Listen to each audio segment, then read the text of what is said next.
RDC qui pas kamomi na ena tapale. La plupart des Congolais à Brazzaville, c'est la femme qui travaille, c'est la femme qui fait tout dans la maison. Il y a comme le roi gigolo. Boya okoma. Nanko. Si je connais pas les gens qui vivent ça là. Boya okoma. Boya okoma. Congolais RDC. À quoi va la moi c'est à attendre ba complication, mais c'est un homme qui sait prendre soin de sa maison.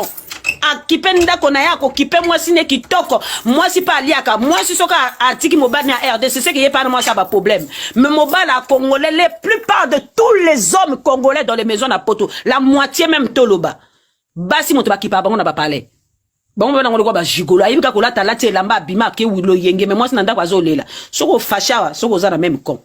Soko komé loko mabete c'est que yo anon Congola Brazzaville malamu parce que son on a zolobo na congolaise à Brazzaville donc j'en connais son monde que je suis yo soko za na kataksak son zolo ba Congola RDC comme ça parce que je sais aussi reste calme congolais monsieur à Brazzaville là reste calme un peu maman pasteur ngana pasteur ngana pasteur moi je suis pas pasteur arrêtez de me donner un titre j'ai pas hein j'ai jamais dit que j'ai été pasteur hein nani a consacré nga